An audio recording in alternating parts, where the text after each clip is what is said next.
नमस्कार दोस्तों, स्वागत है एक और नए वीडियो के साथ। तो दोस्तों आज हम लोग जानेंगे कि ज़मीन का पुराना और नया खतियान निकालने का प्रोसेस क्या है।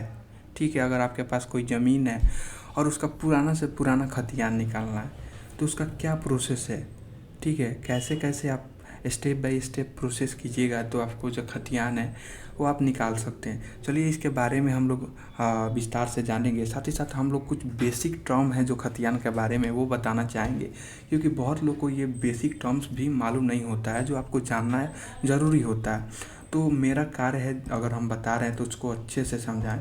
तो 1 मिनट का टाइम देकर ये भी समझ लीजिए। ठीक है, खतियान क्या होता है कि भूमि रिकॉर्ड दस्तावेज होता है जो यह बताता है कि किसी ज़मीन का मालिक कौन है और उस ज़मीन का क्या जानकारी है। खतियान में क्या क्या लिखा होता है।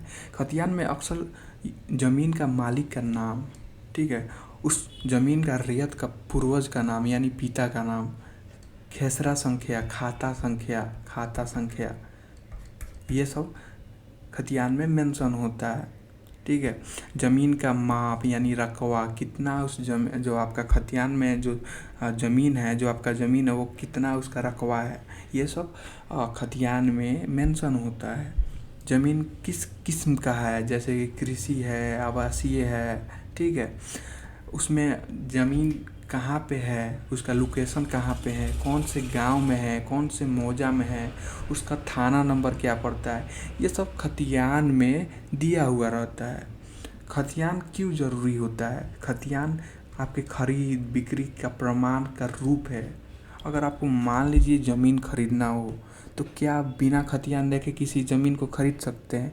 वैसे ही अगर आप ज़मीन बेच रहे हैं तो जो खरीदने वाला है, क्या आपका बिना खतियान देखे वो ज़मीन खरीद सकता है? नहीं खरीद सकता है। तो यहाँ पे इम्पोर्टेंट है, खतियान एक बहुत मूल्य दस्तावेज है, इसको इम्पोर्टेंट है, खतियान रखना बहुत इम्पोर्टेंट है। अब अक्सर ऐसे भी केस में खतियान का यूज होता है कि उस ज़मीन पे कोई भी केस चल रहा है या कोई भी आपका विवाद चल रहा है तो कोर्ट में पेश करने के लिए एक मूल दस्तावेज काम करता है खतियान।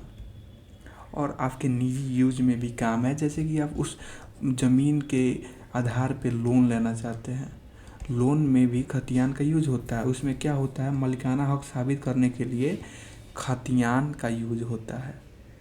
ठीक है, अब हम लोग बात कर लेते हैं कि ज़मीन का पुराना जो ज़मीन है उसका क्या प्रोसेस है उस ज़मीन का खतियान निकालने के लिए। चलिए हम समझते हैं। इससे पहले आपको कुछ बेसिक थिंग है जो आपको पता होना चाहिए खतियान निकालने से पहले। जैसे आपका ज़मीन है किस मौजा में है मालूम होना चाहिए, उसका खाता नंबर मालूम होना चाहिए, ये सब पूछा जाएगा। बिना ये सब आपको मालूम हुए आप नहीं निकाल सकते खतियान। उस कहाँ पे उसका जो ज़मीन है कहाँ पे है, उसका थाना नंबर क्या है, ठीक है, और उस ज़मीन का रैयत कौन है, खतियान में रैयत का नाम देखा जाएगा। तो ये सब 2-4 चीज़ है जो आपको मालूम होना चाहिए, मौजा, खाता नंबर, थाना नंबर, खतियान में रैयत का नाम। ठीक है, अब आपको क्या करना होगा, ये सब छोटे मोटे डिटेल के साथ आपको आपके ज़िला में ही अभिलेख भवन में जाना होगा। अब हो सकता है कि अभिलेख भवन आपके एरिया में पुराना वाला ही हो या नया बिल्डिंग बन चुका हो। ठीक है, तो आपको पता कर लेना है कि जो अभिलेख भवन है वो कहीं पुराना बिल्डिंग में ही तो नहीं चल रहा है या नया बिल्डिंग में आ चुका है। तो वहाँ पे अभिलेख भवन में जाके आपको इंक्वायरी विभाग में जाना है। इंक्वायरी विभाग में जाके आपको बताना है कि मेरे इस डिस्ट्रिक्ट में इस गांव में ये खाता नंबर है, ठीक है, ये इसका ज़मीन का खतियान निकालना है। तो वहाँ पे आप इंक्वायरी लेंगे तो आपको एक फॉर्म फिल करना होगा और कुछ अमाउंट पे करना होगा। कुछ अमाउंट पे करने के बाद आपका खतियान मिल सकता है। पर आप सोच रहे होंगे इतना आसानी से कैसे मिल सकता है? खतियान तो आज तक इतना आसानी से मिला ही नहीं है जैसे आप बता रहे हैं। तो दोस्तों इतना ही आसानी से मिलता है, पर लोग इतना ना करप्ट हैं कि क्या बोलिएगा। इतना आसान प्रोसेस से आपको तकलीफ़ होगा निकालने में। क्योंकि बोलेगा सब कि आपका जो खतियान है फट गया है, नहीं है, आप क्या कर लीजिएगा। बल्कि वो आपका खतियान है उनके पास, तो आपको क्या करना होगा, दलाल के चक्कर में पड़ना होगा, आपको पैसा फूकना होगा, तब जाके आपको खतियान मिलेगा। तो जो प्रोसेस हमको मालूम है वो तो हम आपको बता दिए। अगर आप दलाल के चक्कर में फंस के निकालते हैं तो उसमें क्या कर सकते हैं, आप भी कुछ नहीं कर सकते हैं। ठीक है, तो एक प्रोसेस है जो जो प्रोसेस से आप निकाल सकते हैं, जो हमको मालूम है वो आपको हम बता रहे हैं। और बात कर लेते हैं जो न्यू खतियान है वो कैसे निकाल सकते हैं। दोस्तों, न्यू खतियान जो है वो ऑनलाइन भी अवेलेबल है, पर आपको ऑफलाइन निकालना है। ऑफलाइन निकालने के लिए जो सेम प्रोसेस हम बताए हैं, सेम प्रोसेस आप फॉलो कर सकते हैं ऑनलाइन खतियान निकालने के लिए।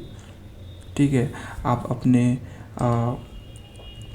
अभिलेख भवन जाइए, वहाँ पे इंक्वायरी में बताइए कि मेरा जो खतियान है वो निकालना है।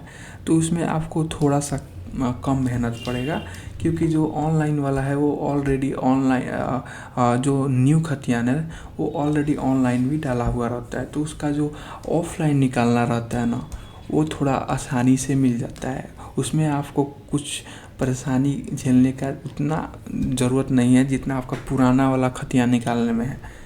पर दोस्तों, याद रखिएगा, संपत्ति आपका है, तो जिम्मेवारी भी आपका बनता है कि उसका ख्याल रखें। ठीक है, तो ये प्रोसेस था कैसे खतियान निकाला जाता है। ठीक है, आशा करते हैं ये छोटा सा जानकारी आपको अच्छा लगा हो। अगर कोई भी दिक्कत हो तो प्लीज़ कमेंट में डालिएगा, कोई भी परेशानी है कमेंट में डालिएगा, और हमारे साथ जुड़िए। हम ऐसे ही कुछ छोटी छोटी इम्पोर्टेंट बात लेकर आते हैं, आप लोग के बीच रखते हैं। आशा करते हैं वीडियो पसंद आया होगा।